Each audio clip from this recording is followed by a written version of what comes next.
this is Scarlett.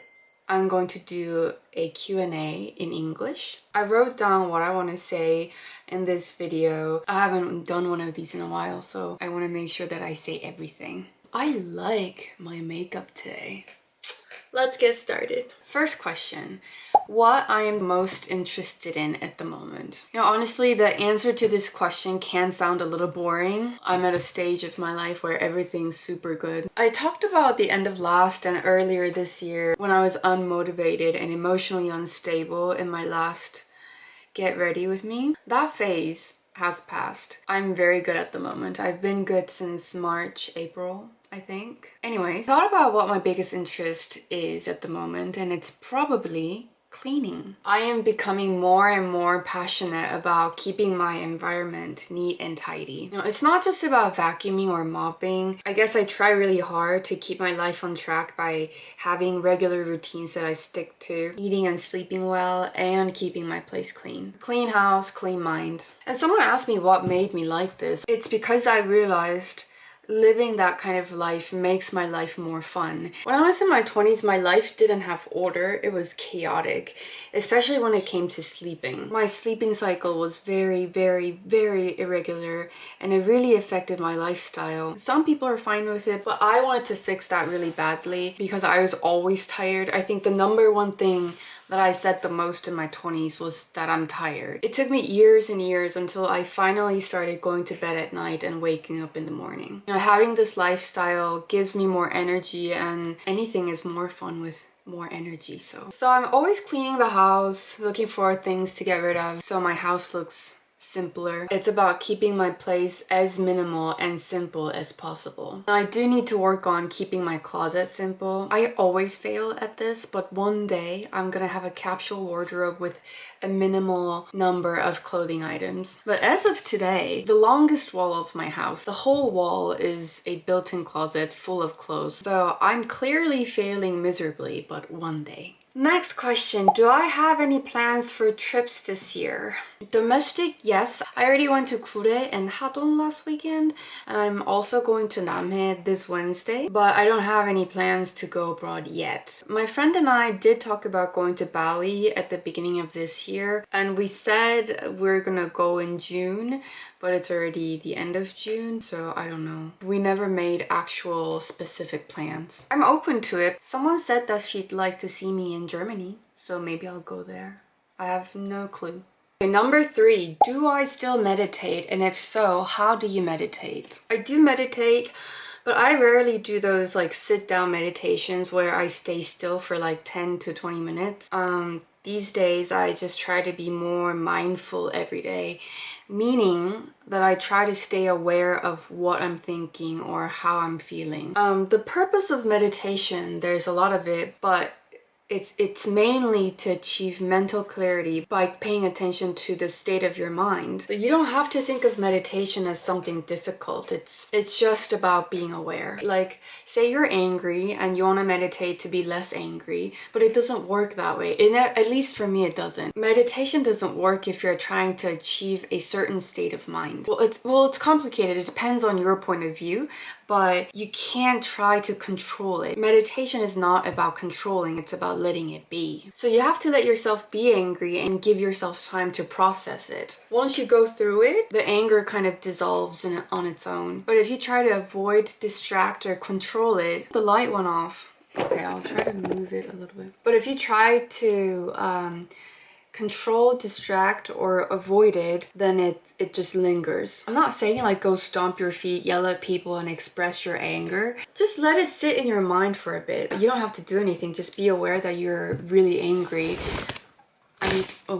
And you can say whatever you want in your head, but not out loud. I watch a lot of Eckhart's videos on YouTube, and I like how he said that people don't actually think. We don't voluntarily think. Thinking happens to us because we can't control how we think. He said to let the thoughts come and go like you would with the clouds in the sky. It's really simple. It takes practice, but you'll get better at it. Number 4. 비혼으로 살 자신 있어요? No. I've never thought about living my life as a single person. My life right now as a single person is just fine, but it's not the best version of life that I want for myself. Okay, next question. Investment and money management. There were a few questions about how I manage my finances, but I am the last person you should ask about money. It's not that I do anything risky or that I've lost money in the past. It's just that I don't do anything. I know nothing about finances. I just keep my money in the bank. And every time I get asked about my financial situation, it makes me anxious because I realize that maybe I should be doing something more. But again, I know nothing. Like, knowing nothing isn't something to be proud of. I'm not proud of it, but I know nothing. That's just a fact. And I'm fine with where I am now. And and when the time comes and I have to do something more, I'll do it then. Hope that answers the questions. Next question, my 이상형. Oh my god, the list is long. Are you ready? Maybe I shouldn't go too deep into the list because it makes me sound off-putting, but I will go through it for you. Firstly, I want someone who works out. I used to like skinny, lean boys, but as I got older, I realized the importance of working out, staying fit and healthy, so it's really important. And number two, I don't like someone who's too into fashion. This is something that has changed over time too. I used to like people who dress really well, and I still think they look nice, but I learned that the values and priorities they have are very different from mine. I don't put that much importance on fashion. I don't really relate to that, so I don't think it's for me. What do you want? What do you want? Number three, I want someone who's not all about money or work, because I want someone who enjoys life. Money, of course it's nice if you have a lot of it, but it shouldn't be the number one thing that you are chasing after in your life. That's how I think about money. And the rest is pretty basic. I want someone who's soft-spoken, well-mannered, down-to-earth, and kind. I have other things on the list, but the things that I just mentioned are the ones that I feel really strongly about. Appearance-wise, I have said all of these things in my video a few years ago and it hasn't changed, but I will say it again. I don't like double eyelids or big nose or small lips. I want a strong jawline, and this isn't that important, but I do prefer light skin tone over dark. And what else? I don't like short fingers either. Yeah. But that's just my preference, my ideal type, You have to know what you want. I didn't have a list before. These are the things that I thought about a lot over the last few years. It's important to know what you want. Next, my favorite snack. My favorite Korean snack, it changes every now and then, but now it's 도도한 nacho, the chipotle mayo flavor, and also 꽃갈콘 in 매콤달콤 flavor. And my favorite American snacks are definitely Nerds and Hot Cheetos. They're so addictive. Okay, my favorite lipstick. My go-to lipstick at the moment is Espoir's Nowhere Lipstick Bombing Glow in the shade Ash Maple. This is my second bottle. I lost my first one. I had to get a new one. It's just a perfect everyday nude lipstick. I love the texture and the shine. And just in case you guys are wondering, I'll show you what I used today on the lips. I used 3 products. I used these 3. I'll put the names up here. Next question, my favorite wine, and also if I'm ever going to knit. I don't drink much wine because wine gives me the worst hangovers, but I used to love wine, and I do still occasionally enjoy a glass or 2 these days. I don't know much about wine, so I don't know the names, but I only prefer super dry wines, like very dry, heavy red wines. I don't think I will knit. I've tried it before. I suck at it.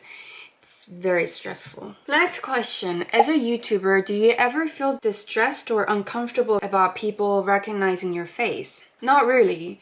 I think if I were really famous, there might be uncomfortable situations, but I'm fine. And I also like getting attention. I don't think you can do this unless you enjoy getting attention, It's a bit ironic because I am a very shy person, but I also like being the center of attention. I don't want to put on a show to get attention. I want to get attention just by existing quietly as a shy person in the corner.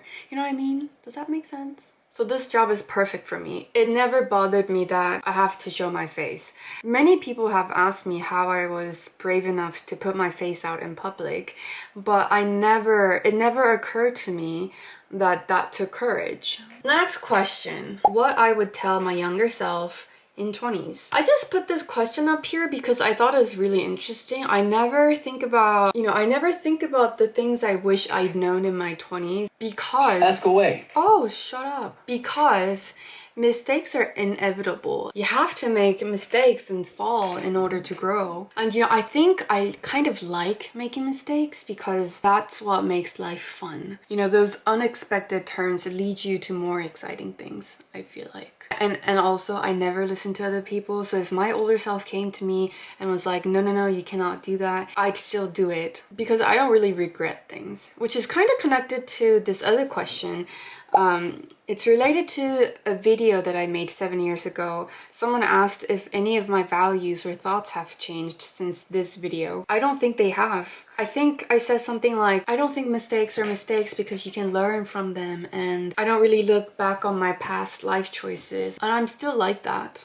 There's nothing I tell my younger self. I just tell her to do whatever she wants. It's fine, whatever I do. There are two things I believe in life. One is that everything's fine, and the other is that things shall pass. Whatever you do, it's fine. So there's nothing I would change about my past. Or like nothing I would, tell my younger self to do differently. Last but not least, I got a lot of questions about anxiety. Most of the questions you guys asked me were about how I manage my anxiety. I don't know if it's because I talked about my anxiety in my recent video, but many of you asked if I ever feel anxious about the future, and among those questions, a lot of them are about getting married. If I feel anxious about people around me getting married, except me. I don't want to talk about things that are too personal, but of course I can relate to why you guys want to know that. Anxiety is something that I have horrendously suffered from, and I see other people suffering from it all the time. And I've come to realize a few things about it. And one is that you shouldn't ask other people if they're just as anxious. And I'm not trying to tell you off, like, don't ever ask me about my anxiety. I'm just trying to tell you my experience since you guys asked me how I manage my anxiety. It is relieving to know that you're not alone, but that relief that I felt was always short-lived. And the more you ask around other people, the less you're willing to work with the anxiety. Our concerns might be similar, us being women in our 30s or late 20s with our career and boyfriends, but everyone's circumstances are different and everyone has different issues. So in the end, our anxieties are our own problem. And also, I found that if I rely on other people to relieve my anxiety, I almost wish them to live with that anxiety and problem as long as I do. Like, you don't really wish other people well because you find comfort in finding other people just as miserable as you are. But people are going to move forward, and sometimes you're not going to move as fast as they are, and you're just going to end up feeling even more anxious because these people that you could relate to are like going past that problem and you still have it. It's really stressful if that happens. Like, it's not nice to think that. It's ugly, but that's my honest experience. So how I deal with my anxiety is to cry myself through it, hoping that it will be over in a couple of days or months. And it is usually over in a couple of days or weeks. There's no other way around it. Stop trying to make it go away. You're not going to win. You will not win. The only thing you can do is stay low and wait for it to pass, just like the clouds in the sky, like I mentioned earlier. And also know that if you deal with it now, you won't have to deal with it later when you're older and when you have less energy, because nothing is forever. It will pass. For example, let's say you're anxious about your career, you don't know what to do, and you're like trying to figure out what you want. Just think about how you're gonna have to work into your 60s or 70s, whether you want to or not. So trying to figure it out and taking work off for like 1 or 2 years is nothing compared to decades of work that you're gonna have to do. Think of it as a lovely vacation. That's what I did when I didn't have a job. It's a matter of mind. Everything that will happen will happen. There's nothing you can do about it. And there's nothing you need to do about it because everything will work out eventually. This is what I tell myself over and over again when I cry myself to sleep. I don't actually cry, but sometimes I do. I have faith in life, you know. I have my negative moments, but from a wider perspective, I believe that good things happen for me. You have to believe that to attract good energy into your life. It's really important. You have to deal with it on your own, and the answer is always in you. When I'm anxious, it helps to find things in your life to be grateful for, to remind yourself that you have enough. So yes, that's how I deal with my anxiety. This was fun. I hope I answered most of your questions. If you have any more, you can leave comments on my videos anytime you want, and I'll try to be responsive. Thanks for watching today's video, guys, and I will see you in the next one. Bye!